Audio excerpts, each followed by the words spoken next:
നമ്മൾ ഡിസ്കസ് ചെയ്യാൻ പോകുന്നത് ഒരു ഫസ്റ്റ് ടു സെക്കൻഡ് സ്റ്റേജിലുണ്ടായിരുന്ന കിഡ്നി ഫെയിലിയർ പേഷ്യൻ്റ് അവരുടെ കിഡ്നി ഫെയിലിയർ ഡയറ്റിലോടുകൂടി റിവേഴ്സ് ചെയ്ത് കൊണ്ടുവന്നൊരു രീതിയാണ്.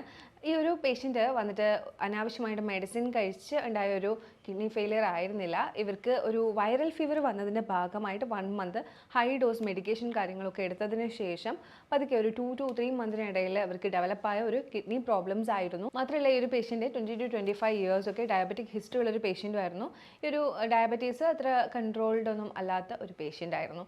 എന്നാൽ ഈ ഒരു പേഷ്യൻറ്റിന് നമ്മൾ കൊടുത്ത ഡയറ്റ് വളരെ നല്ല രീതിയിൽ അവർ ഫോളോ ചെയ്തതിൻ്റെ ഭാഗമായിട്ട് അവർക്ക് ഇത് റിവേഴ്സ് ചെയ്യാൻ പറ്റിയിരുന്നു. അപ്പോൾ ഈ ഒരു കേസാണ് നമ്മൾ ഇന്ന് ഡിസ്കസ് ചെയ്യുന്നത്. ഞാൻ ഡോക്ടർ ആമിന, QNB ഹെൽത്ത് കെയറിലെ മെഡിക്കൽ ഓഫീസറാണ്.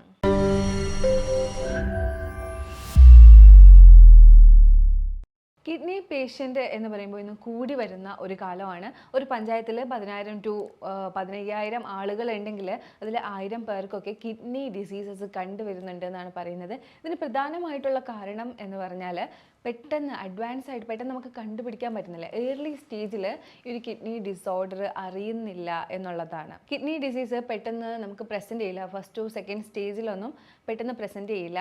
അല്ലെങ്കിൽ അവർക്ക് എന്തെങ്കിലുമൊക്കെ ഒരു ഡിസീസിൻ്റെ ഭാഗമായിട്ട് സ്കാനോ അല്ലെങ്കിൽ ക്രിയാറ്റിനിൻ ചെക്കോ ചെയ്യുന്ന സാഹചര്യത്തിലായിരിക്കും ക്രിയാറ്റിനിൻ കൂടുതലുണ്ട് എന്നൊക്കെ മനസ്സിലാവുന്നത്.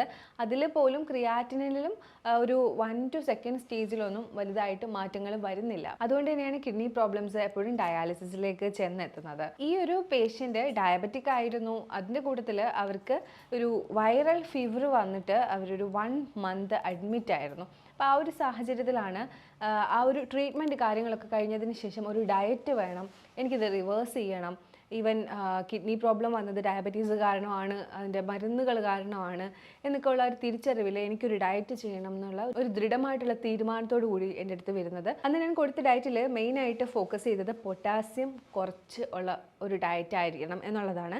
അതിനായിട്ട് ഞാൻ ചൂസ് ചെയ്തത് പടവലങ്ങ ആയിരുന്നു. പടവലങ്ങ കൂടുതൽ ഉൾപ്പെടുത്തണം എന്ന് ഞാൻ പറഞ്ഞിരുന്നു. പടവലവും കുമ്പളവും ഉണ്ട്. അതിൽ തന്നെ പടവലം ഈ ഒരു കിഡ്നി ഡിസോർഡറിന് ഒരുപാട് ഹെൽപ്പ് ചെയ്യുന്നതുകൊണ്ട് തന്നെ പടവലം കൂടുതലായി ഉൾപ്പെടുത്തണം എന്ന് ഞാൻ പറഞ്ഞിരുന്നു. ഈ പേഷ്യൻ്റ് കറക്റ്റായിട്ട് പടവലം ഉൾപ്പെടുത്തുകയും ചെയ്തു. നല്ല രീതിയിൽ, കാര്യം അവർക്കേ അറിയാവുള്ള അവരുടെ ബുദ്ധിമുട്ട്. അതുകൊണ്ട് അവർ ഈ ഒരു പടവലം നന്നായി ഉൾപ്പെടുത്തി. അപ്പോൾ ഞാൻ അന്ന് പറഞ്ഞൊരു രീതി പടവലം ജസ്റ്റ് ഒന്ന് ബോയിൽ ചെയ്തിട്ട് അതൊരു ജ്യൂസ് പോലെയാക്കി കുടിക്കാനാണ് പറഞ്ഞത്. പടവലത്തിൻ്റെ സൂപ്പ് ഉണ്ടാക്കാം, അല്ലെങ്കിൽ പടവലം സോട്ട് ചെയ്തിട്ട് കഴിക്കാം. അപ്പോൾ ആ ഒരു രീതിയിലൊക്കെ പടവലം എടുക്കാൻ പറ്റും. അപ്പോൾ എന്തായാലും പടവലത്തിൻ്റെ ഉപയോഗം കൂട്ടിയിരുന്നു. സ്റ്റഡീസൊക്കെ നോക്കുമ്പോൾ നമുക്ക് കാണാം പടവലത്തിൽ പൊട്ടാസ്യം കുറവാണ്. അതുപോലെ തന്നെ അത്യാവശ്യം ആൻറ്റി ഓക്സിഡൻറ്റും കണ്ടൻസും ഒക്കെ റിച്ച് ആയിട്ടുള്ള ഒരു വെജിറ്റബിൾ തന്നെയാണ് പടവലം. അപ്പോൾ അതുകൊണ്ടാണ് പടവലം ഈ ഒരു എഫക്റ്റ് കൊടുത്തത്. ഈ കിഡ്നി റിലേറ്റഡ് പ്രശ്നം ഉണ്ടാകുന്നത് പ്രത്യേകം ശ്രദ്ധിക്കേണ്ട ഒരു കാര്യമാണ്. പൊട്ടാസ്യം ലെസ് ആയിട്ടുള്ള കണ്ടന്റ് ആയിരിക്കണം ഉൾപ്പെടുത്തേണ്ടത്. അപ്പോൾ അതുകൊണ്ട് തന്നെ അവർക്ക് എല്ലാ ഫുഡും കഴിക്കാൻ പറ്റില്ല. പക്ഷേ എല്ലാ കേസിലും ഞാൻ പറയുന്നത് പോലെ കിഡ്നി ഡിസീസ് ആയാലും ഏതൊരു ഡിസീസ് ആയാലും നമുക്ക് കഴിച്ചുകൂടാത്ത കുറച്ച് ഫുഡ് ഉണ്ടാവും, കഴിക്കാൻ കഴിയുന്ന കുറച്ച് ഫുഡ് ഉണ്ടാവും. അതിൽ ഏതൊക്കെയാണ് ന്യൂട്രീഷ്യസ് ആയിട്ടുള്ളത് എന്ന് പ്രത്യേകം നമ്മൾ അറിഞ്ഞ് അത് ഉൾപ്പെടുത്തിയിരിക്കണം. അപ്പോൾ കിഡ്നി പേഷ്യൻസിന് കിഡ്നി ഫെയിലിയറൊക്കെ ആയി തുടങ്ങി എന്നുള്ളവർക്ക് ഇതിൽ ഞാൻ ഇപ്പോഴും പറയുന്നു 3rd to 4th സ്റ്റേജ് എന്ന് പറഞ്ഞാൽ പിന്നെ റിവേഴ്സ് ചെയ്യാൻ വലിയ ബുദ്ധിമുട്ടാണ്. അപ്പോൾ ആദ്യം തന്നെ കണ്ടുപിടിക്കാനുള്ള രീതികളൊക്കെ ഞാൻ മുന്നേ പറഞ്ഞിരുന്നു. ഇതൊന്നും കൂടി ഞാനൊന്ന് റിപ്പീറ്റ് ചെയ്തേക്കാം. ഇങ്ങനെ നിങ്ങൾ ഫസ്റ്റ് ടു സെക്കൻഡ് സ്റ്റേജിലൊക്കെ ഒന്ന് കണ്ടുപിടിക്കുകയാണെങ്കിൽ ഉറപ്പായിട്ട് നിങ്ങൾ ഉൾപ്പെടുത്തിയിരിക്കേണ്ട കുറച്ച് ഭക്ഷണമുണ്ട്. അതിലൊന്നാണ് ലോ പൊട്ടാസ്യം ഫുഡ്. അതിനകത്ത് വരുന്നതാണ് പടവലം, കുമ്പളങ്ങ, കുക്കുംബർ, അങ്ങനെയുള്ള ഭക്ഷണങ്ങൾ. അതുപോലെ തന്നെ പിങ്ക് റാഡിഷും പൊട്ടാസ്യം കുറവുള്ള ഒരു ഫുഡാണ്. അപ്പോൾ ഇതെല്ലാം നിങ്ങൾക്ക് ഉൾപ്പെടുത്താവുന്നതാണ്. ഇതല്ലാതെ ഉൾപ്പെടുത്താൻ പറ്റുന്നത് സ്മാഷ്ഡ് പൊട്ടറ്റോ ഒക്കെ ഇഷ്ടമുള്ളവരുണ്ടാവും. പൊട്ടറ്റോ കഴിച്ചുകൂടാന്നറിയാം. നമുക്ക് സ്മാഷ്ഡ് ബ്രോക്കോളി കഴിക്കാൻ പറ്റും. ഇത് നിങ്ങൾക്ക് ബോയിൽ ചെയ്തിട്ടോ അല്ലെങ്കിൽ നിങ്ങൾക്ക് ഒന്ന് സ്റ്റീം ചെയ്തിട്ടോ റോ ആയിട്ടോ ഒക്കെ ബ്രോക്കോളീസ് എടുക്കാൻ പറ്റും. എഗ് വൈറ്റ് എടുക്കുന്നത് നല്ലതാണ്. എഗ് വൈറ്റ് കഴിക്കുന്നത് കൊണ്ട് പ്രശ്നമൊന്നുമില്ല. അതുപോലെ തന്നെ ഹെൽത്തിയാണ്. അതുപോലെ തന്നെ വേണ്ടതാണ് മീൻ നന്നായി കഴിക്കുന്നത്. Omega 3 fatty acid anti inflammatory കഴിക്കുന്നത് നല്ലതാണ്. അപ്പോൾ മീൻ എടുക്കുന്നത് നല്ലതാണ് കിഡ്നി പേഷ്യൻ്റ്.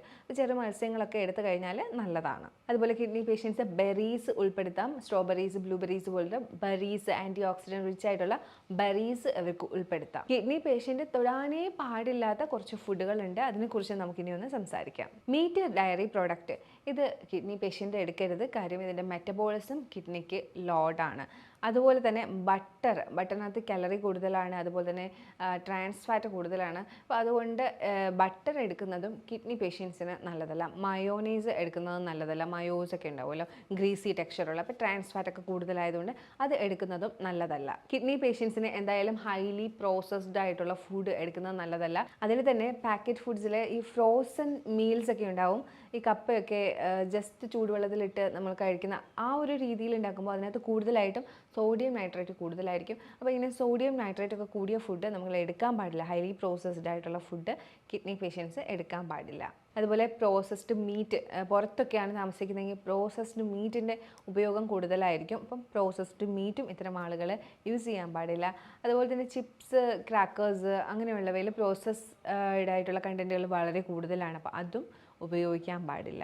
ഓറഞ്ച് ജ്യൂസ് എടുക്കാൻ പാടില്ല. പൊട്ടാസ്യം കൂടുതലാണ്. പൊട്ടാസ്യം കൂടുതലായിട്ടുള്ളതാണ്. ഡ്രൈഡ് ഫ്രൂട്ട് ഇവർക്ക് എടുക്കാൻ പാടില്ല. ഷുഗർ, പൊട്ടാസ്യം ഒക്കെ കൂടുതലാണ്. അതുപോലെ തന്നെ പൊട്ടാറ്റോ, കൂടുതൽ പൊട്ടാസ്യം ഒക്കെ അടങ്ങിയിട്ടുള്ളത് കൊണ്ട് പൊട്ടാറ്റോ എടുക്കാനായിട്ട് പാടില്ല. ചീര, ബീട്രൂട്ട് തുടങ്ങിയ പൊട്ടാസ്യം കൂടിയ കണ്ടൻ്റ് ഒന്നും എടുക്കാൻ പാടില്ല. ബ്രാൻ അടങ്ങിയ സീരിയൽസ് ഒക്കെ എല്ലാവരും എടുക്കണം എന്നാണ് പറയുന്നത്, ധാന്യങ്ങൾ. പക്ഷേ കിഡ്നി പേഷ്യൻറ്റിൻ്റെ കാര്യത്തിൽ വരുമ്പോൾ ഓട്ട്മീൽ, ഗ്രാനോള, ബ്രാൻ അടങ്ങിയിട്ടുള്ള ധാന്യങ്ങൾ ഇതൊന്നും അവർ കഴിക്കാനായിട്ട് പാടില്ല. അവർക്ക് കഴിക്കാൻ പറ്റുന്നത് ഞാൻ ആദ്യം തന്നെ പറഞ്ഞു. അത് പ്രത്യേകമായിട്ട് കൂടുതലായിട്ട് ഉൾപ്പെടുത്തുക.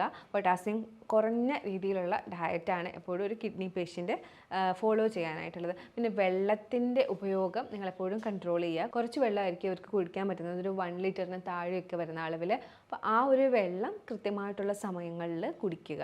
അപ്പോൾ ഫസ്റ്റ് സെക്കൻഡ് സ്റ്റേജ് ആണ്. നിങ്ങൾ ഹാർഡ് വർക്ക് ചെയ്യാൻ എഫേർട്ട് ഇടാനായിട്ട് തയ്യാറാണെങ്കിൽ ഉറപ്പായിട്ടും ഈ ഒരു കിഡ്നി ഡിസീസ് നിങ്ങൾക്ക് റിവേഴ്സ് ചെയ്ത് മെയിൻറ്റെയിൻ ചെയ്ത് കൊണ്ടുപോകാൻ പറ്റും എന്നുള്ളത് 100% ഉറപ്പാണ്. നമ്മുടെ ബോഡി എപ്പോഴും ഇങ്ങനെ ബൗൺസ് ചെയ്തുകൊണ്ടിരിക്കുന്നത് ഹെൽത്തി ആയിട്ടിരിക്കാൻ തന്നെയാണ്. അതിൻ്റെ ഫലമായിട്ടാണ് ഇടയ്ക്കൊക്കെ അലർജിക് ആവുന്നു, അല്ലെങ്കിൽ അസൈറ്റിസ് പോലെ ഫ്ലൂയിഡ് കൂടുന്നു, അങ്ങനെ നമുക്ക് ദോഷമായിട്ട് വരുന്നത്. പക്ഷേ ഓൾമോസ്റ്റ് എല്ലാ സമയത്തും നമ്മളെ രക്ഷിക്കാനായിട്ടാണ് ബോഡി ശ്രമിച്ചുകൊണ്ടിരിക്കുന്നത്. അതുകൊണ്ട് ഏതൊരു രോഗമാകട്ടെ, ഇപ്പോൾ പാൻക്രിയാസ് വർക്ക് ചെയ്യാത്തതാവട്ടെ, കിഡ്നി വർക്ക് ചെയ്യാത്തതാകട്ടെ, ഏതൊരു രോഗമായാലും ബോഡി മാക്സിമം ഇതിനെ ഹെൽത്തി ആക്കി വെക്കാൻ തന്നെ ശ്രമിക്കും. നമ്മൾ ചെയ്തു കൊടുക്കേണ്ടത് എൻവയോൺമെൻ്റ് ആണ്. നമ്മൾ നല്ലൊരു എൻവയോൺമെൻറ്റ് കൊടുക്കുക, നല്ല രീതിയിലുള്ള ഒരു ബാലൻസ്ഡ് ആയിട്ടുള്ള ഹെൽത്തി ആയിട്ടുള്ളൊരു ഡയറ്റ് കൊടുക്കുക. അതിന് കൂടുതൽ കിഡ്നി പേഷ്യൻസ് പ്രത്യേകം ശ്രദ്ധിക്കേണ്ടത് കിഡ്നി ഫ്രണ്ട്ലി, റീനൽ ഫ്രണ്ട്ലി ആയിട്ടുള്ള ഡയറ്റിനെ ഫോളോ ചെയ്യുക. കാര്യം ഹെൽത്തി എന്ന് പറയുന്ന പലതും കിഡ്നി പേഷ്യൻറ്റിന് ഹെൽത്തി ആയി വരില്ല.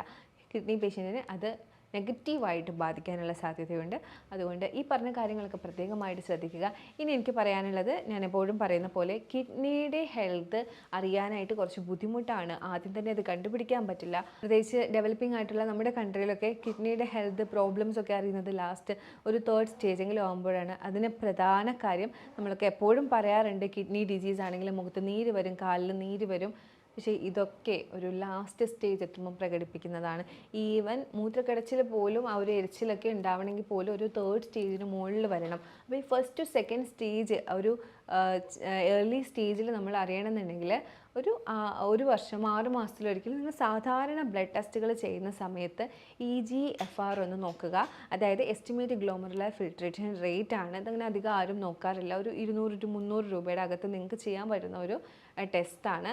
ഇത് കൂടുതലായിട്ടും എന്തെങ്കിലും നിങ്ങൾ ലോങ് ടേം ട്രീറ്റ്മെൻറ്റ്, കീമോതെറാപ്പി പോലെ, അല്ലെങ്കിൽ നിങ്ങൾ എന്തെങ്കിലും ഹാർട്ട് ഡിസീസിന് ട്രീറ്റ്മെൻറ്റ് എടുത്തിട്ടുണ്ട്, അങ്ങനെ ലോങ് ടേം ട്രീറ്റ്മെൻറ്റ്, വൈറൽ ഫീവറിന് വലിയ ട്രീറ്റ്മെൻറ്റുകൾ എടുത്ത ആളുകൾ ഇടയ്ക്കൊന്ന് ചെയ്ത് നോക്കുക. അത് കഴിഞ്ഞതിന് ശേഷം ഒരു 2 വർഷമൊക്കെ എന്തായാലും ചെയ്ത് നോക്കുക. അല്ലാത്ത ആളുകളും, കാര്യം നമ്മുടെ ഒരു ഭക്ഷണക്രമമൊക്കെ എങ്ങനെയാണ് എന്ന് നമുക്ക് പറയാൻ പറ്റില്ല. കൂടുതൽ പ്രോസസ്ഡ് ഫുഡും അതുപോലെ തന്നെ കാർബണേറ്റഡ് ഫുഡും റിഫൈൻഡ് ഫുഡും ഒക്കെ കഴിച്ച് അമിത ആഹാരം ഒക്കെ വന്നിട്ട് എങ്ങനെയാണ് കിഡ്നി ഉള്ളതെന്ന് നമുക്ക് പറയാൻ പറ്റില്ല. ഇത്തരത്തിലുള്ള പ്രശ്നങ്ങളൊക്കെ ഉണ്ടെങ്കിൽ കിഡ്നിയുടെ ഹെൽത്ത് ലോ ആയി EGFR നമുക്ക് കുറവായിട്ട് വരാം. EGFR എന്ന് പറയുന്നത് ഗ്ലോമറുലാർ ഫിൽട്രേഷൻ റേറ്റ് ആണ്. ഗ്ലോമറുലസ് എന്ന് പറയുന്ന ഒരു കുഞ്ഞു പാർട്ടിലാണ് നമ്മൾ ബ്ലഡിൽ നിന്നും യൂറിൻ വേർതിരിച്ചെടുക്കുന്നത്. അപ്പോൾ അതിൽ വരുന്ന ആ ഒരു ഫ്ലൂയിഡിൻ്റെ എനർജി വെച്ചിട്ടാണ് കിഡ്നിയുടെ ഹെൽത്ത് ഒരു രീതിയിൽ നമുക്ക് മെഷർ ചെയ്യാൻ പറ്റുന്നത്. ഇനി മറ്റൊരു രീതി എന്ന് പറയുന്നത് ആൽബുമിൻ ക്രിയാറ്റിനിൻ റേഷ്യോ ആണ്. അപ്പോൾ ഇത് കൂടുതലാണെങ്കിലും കിഡ്നി ഡാമേജ് ഉണ്ടാവും. അപ്പോൾ അതും നിങ്ങളൊന്ന് ശ്രദ്ധിക്കുക. അപ്പോൾ ഈ ഒരു കാര്യം നിങ്ങൾ 6 months once ഓർ എപ്പോഴെങ്കിലും നിങ്ങൾ ബ്ലഡ് ചെക്ക് ചെയ്യുന്ന സമയത്ത് പ്രത്യേകം കൃത്യമായിട്ട് ആരും പറഞ്ഞില്ലെങ്കിൽ കൂടി ഒന്ന് ചെയ്തു നോക്കുക. ആദ്യത്തെ സ്റ്റേജൊക്കെ ആണെങ്കിൽ നിങ്ങൾക്ക് കണ്ടുപിടിക്കാൻ കഴിയും. ഇതുപോലുള്ള ഡയറ്റ് എടുക്കുകയാണെങ്കിൽ ഉറപ്പായിട്ട് നിങ്ങൾക്ക് റിവേഴ്സ് ചെയ്യാനും മാനേജ് ചെയ്യാനും തന്നെ കഴിയും. അപ്പോൾ ഞാൻ ഈ പറഞ്ഞ കാര്യങ്ങളൊക്കെ നിങ്ങൾക്ക് യൂസ്ഫുൾ ആയി തന്നെയാണ് വിചാരിക്കുന്നത്. ഇനി ഇതിനെക്കുറിച്ച് നിങ്ങൾക്ക് കൂടുതൽ ഡൗട്ട്സ് ഉണ്ട്, ഇതിനെക്കുറിച്ച് വേറെ എന്തെങ്കിലുമൊക്കെ അറിയാനുണ്ടെങ്കിൽ ഉറപ്പായിട്ട് നിങ്ങൾക്ക് കാണുന്ന നമ്പറിലേക്ക് കോൺടാക്ട് ചെയ്യാവുന്നതാണ്. നമുക്ക് ഓൺലൈൻ കൺസൾട്ടേഷനും അവൈലബിൾ ആണ്. ഇനി ഒരു വീഡിയോയിലേക്ക് കാണുന്നവരേക്കും ബൈ.